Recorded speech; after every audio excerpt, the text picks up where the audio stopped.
한국교회 선교사 전기 시리즈 7. 부흥과 농촌 계몽의 꿈을 꾼 찰스 스톡스. 김칠성 지음, 안승병 감수. 사단법인 한국교회 총연합. 일러두기.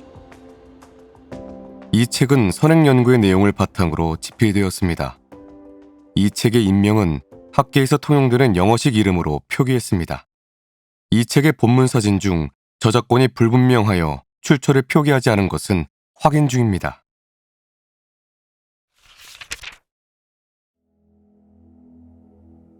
그러므로 주 안에서 갇힌 내가 너희를 권하노니 너희가 부르심을 받은 일에 합당하게 행하여 모든 겸손과 온유로 하고 오래 참음으로 사랑 가운데서 서로 용납하고 평안의 매는 줄로 성령이 하나 되게 하신 것을 힘써 지키라.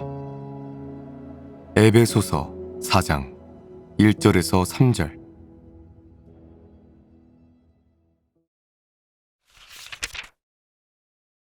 발간사.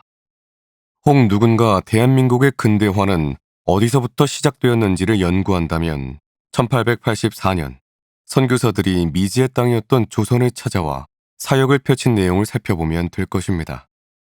선교사들의 내한으로 조선에는 기독교 선교가 시작되었고 개화기 기독교인의 수는 적었지만 기독교가 우리 사회 근대화에 가장 크게 기여하였다는 것은 역사에 잘 기록되어 있습니다. 그 선교사들의 헌신과 노력, 눈물과 피가 밑거름이 되어 한국교회는 세계 유례없는 부흥을 이루었고 우리나라는 세계 10위의 국력을 가진 나라로 발전하였습니다. 나아가 이제 우리 한국교회도 세계 곳곳에 선교사를 파송하고 그 수가 세계 5위의 나라가 되었습니다. 이러한 은혜의 역사를 기록하는 것이 곧 하나님의 역사하심을 기록하는 것입니다.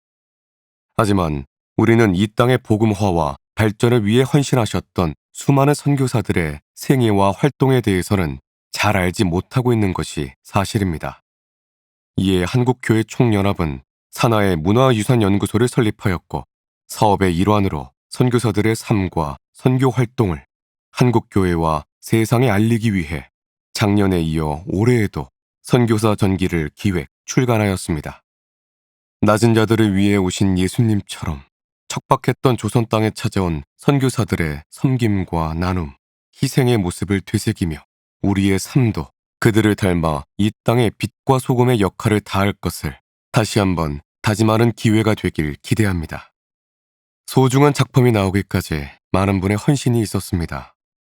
기독교 종교문화유산과 보존을 위한 연구사업 추진위원회와 한국교회 총연합, 문화유산연구소 모든 임직원, 집필의 모든 역량을 모아주신 집필자와 감수자들께 깊은 감사를 드립니다.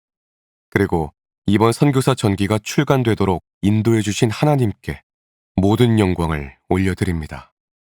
2023년 1월 사단법인 한국교회 총연합 대표회장 이영훈 기독교 대한하나님의 성회 대표 총회장.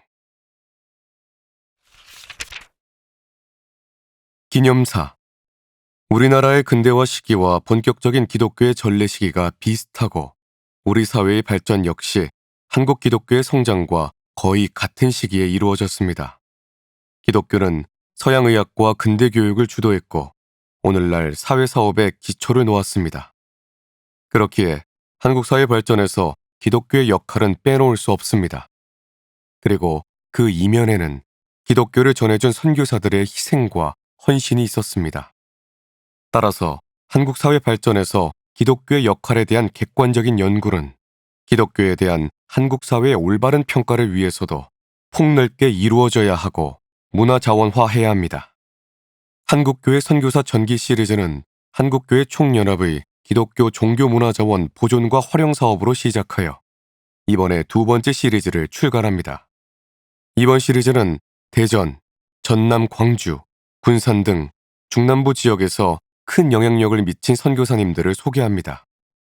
한국교회가 없었다면 우리 근대 문화는 없었다고 해도 과언이 아닙니다.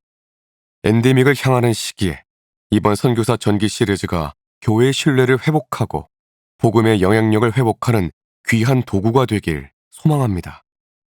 첫 번째 시리즈를 위해 수고해 주셨던 송현강 교수님, 최영근 교수님, 최상도 교수님, 이재근 교수님께서 이번에도 기쁨으로 참여해 주셨고, 두 번째 시리즈는 김칠성 교수님, 오지원 교수님, 황훈식 교수님께서 참여해 주셨습니다. 모든 분이 발로 뛰면서 과거의 현장을 생생하게 옮겨주셨습니다. 그렇기에 책상이 아닌 현장을 누비며 한 시대를 하나님의 사랑으로 사신 선교사님들을 오늘 만나는 감동과 은혜가 있을 것입니다. 지속적으로 기독교 종교문화자원 보존과 활용 사업이 진행될 수 있도록 지원해주신 문화체육관광부와 종무실 실무자들에게 감사를 드립니다. 선교사들의 기독교 정신과 업적을 발굴하고 정리해주신 선행 연구진들과 세세한 부분까지 검토해주신 감수자들께도 감사드립니다. 함께 기도하며 힘써주신 한국교회 총연합 심평식 사무총장, 정찬수 법인사무총장을 비롯하여 기독교 종교문화자원 보존과 활용 사업을 위해 애쓰시는 책임연구원과 여러 실무진 모두의 헌신과 수고에 감사드립니다. 한국교회 선교사 전기 시리즈를 통해 이 땅의 모든 사람이 가장 좋은 것은 하나님이 나와 함께 하심이라 라고 고백하는 그날이 오기를 기대하며 기도드립니다. 2023년 1월 기독교 종교문화자원 보존과 활용사업 추진위원회 위원장 이철, 기독교 대한감리회 감독회장. 추천사. 이 책은 도익서 선교사 개인의 선교적 족적과 그 사역의 의미에 대해서 쓰고 있지만, 독자들은 그 사역이 펼쳐진 기간 중에 일어났던 한국 사회의 변화상과 연계해서 읽어낼 필요가 있다. 도익서 선교사의 평생의 활동을 개인적 측면에서만 기술해 본다면 일제 치하의 한국에서 일했던 도마련 선교사의 4자녀 중 막내가 대를 이어 선교사가 되어서 한국 사회에서의 교육 선교에 큰 족적을 남긴 이야기로 볼 수 있을 것이다. 그러나 그가 사역하던 시기의 한국 사회상은 어떠하였고 그 사회상과 사역 사이의 상호작용이 어떠하였던가가 주목할 점이라고 본다.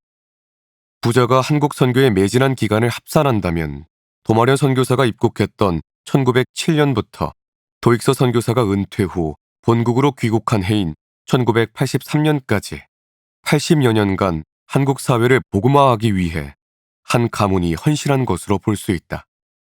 그 기간 동안 한국 사회는 어떻게 변화했는가? 식민 통치와 전쟁, 이어지는 가난한 삶이 백성들을 옥죄다가 7, 80년대에 이르러서야 조금씩 경제가 부흥해 가던 시기였다.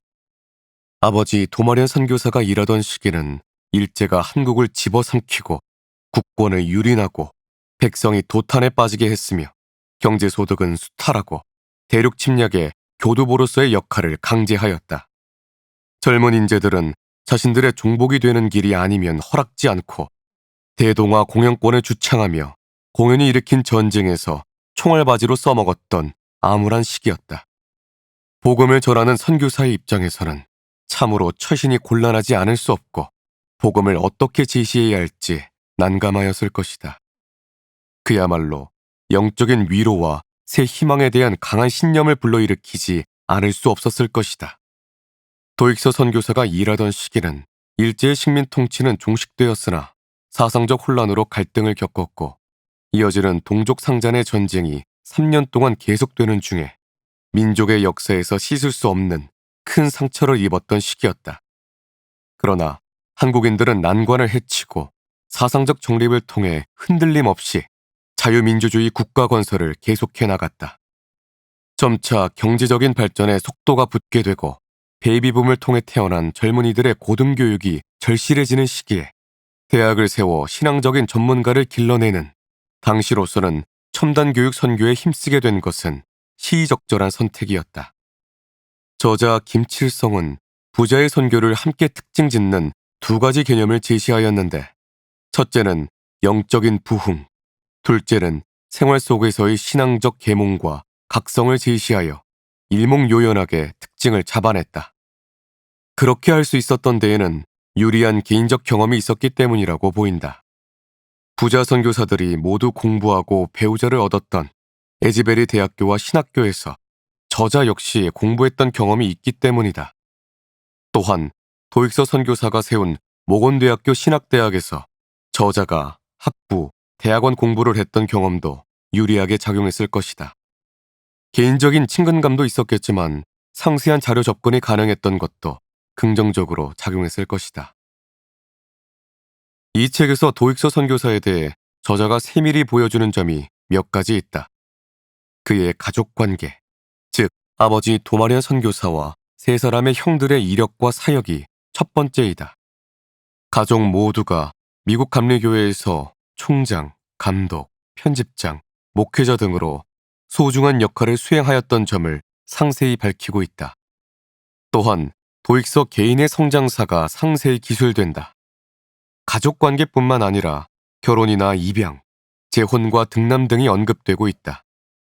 다양하고 탁월했던 교육훈련 과정, 즉 서울 외국인 학교 졸업, 에즈베리 학부 불문학 전공, 중창단 활동, 체육활동, 에즈베리 신학교에서의 신학교육과 이어지는 아이비리그 예일대학교에서의 박사학위 취득 등이 기술된다.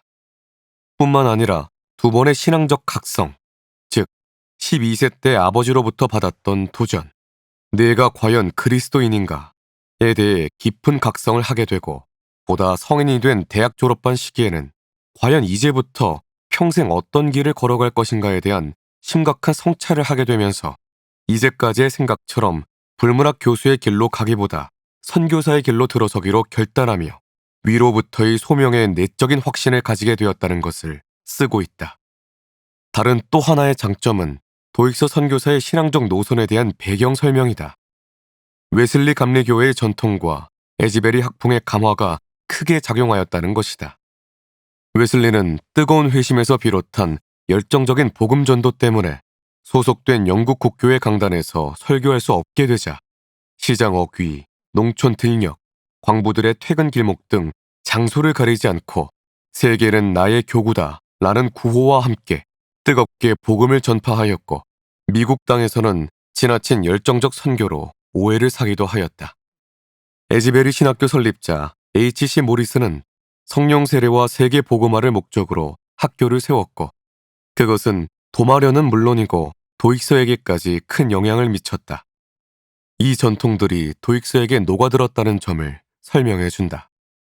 도익서는 졸업 앨범에 자신의 신앙 고백을 제시하면서 예수 그리스도는 나의 구원자, 나의 주님, 그리고 나의 왕이십니다.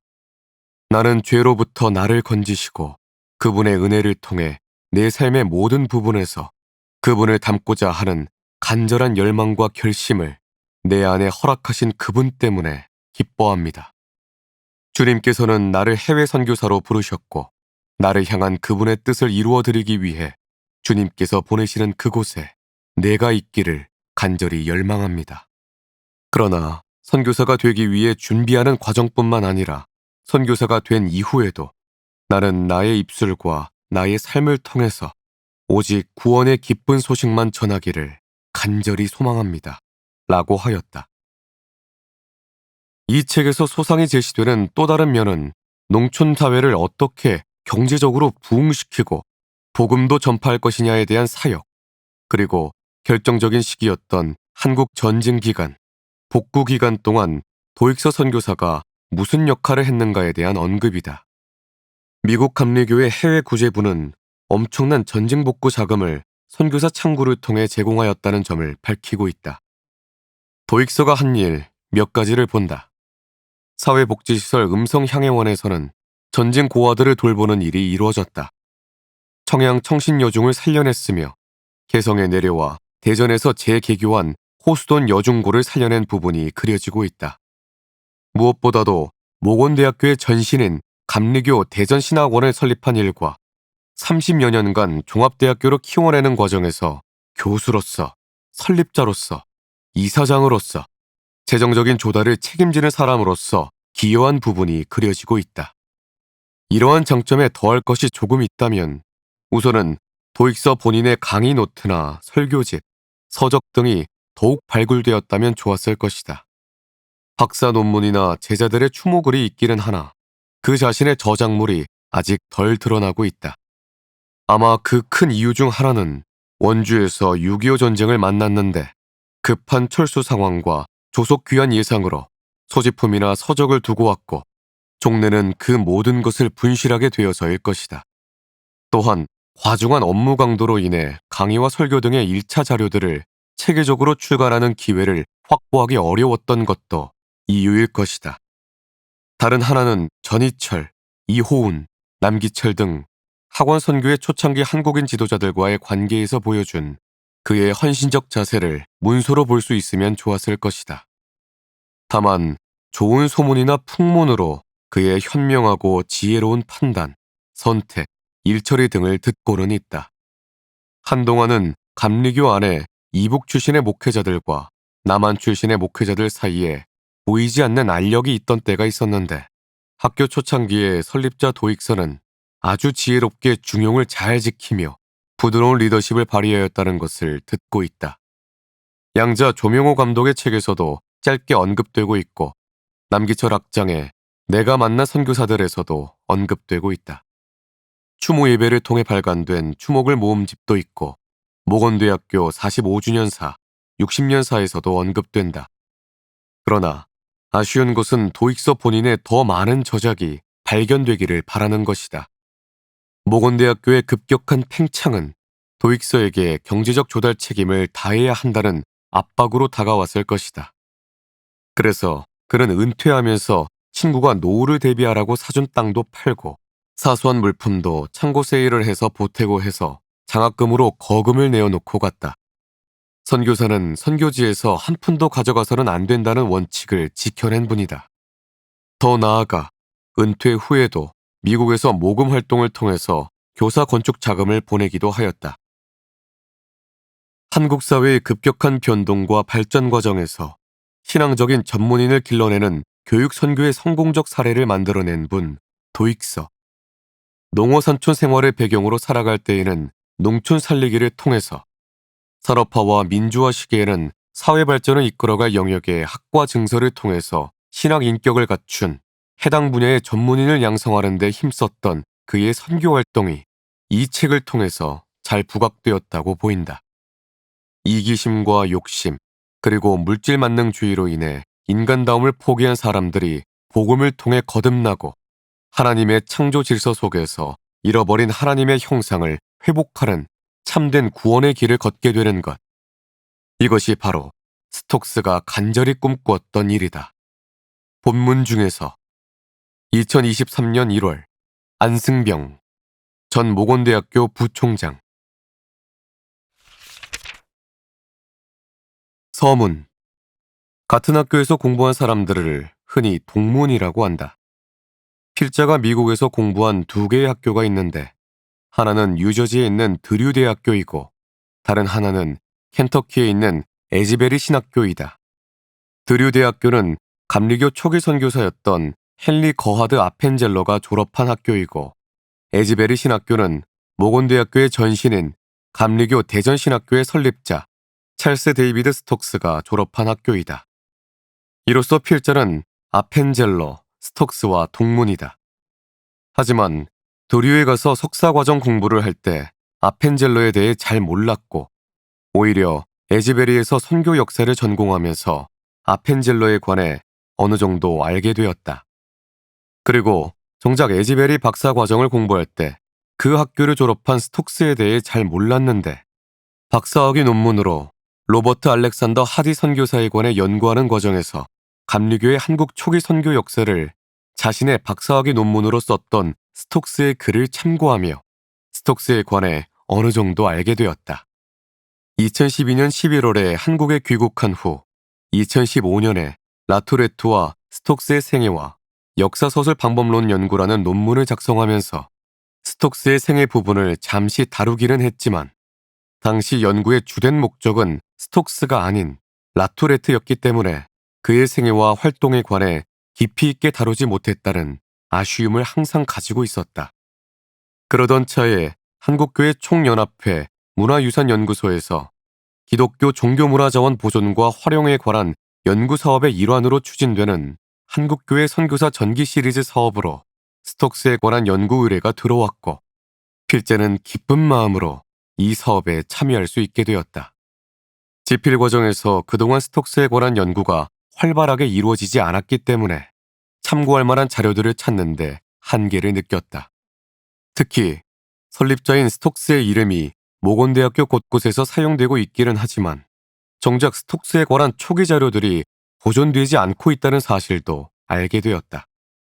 본 글은 일반인들에게 스톡스에 관해 소개하는 것이 주된 목적이기 때문에 역사적 사실에 관한 내용은 가급적 각주를 달지 않았고 꼭 필요한 경우만 출처를 표기하였다.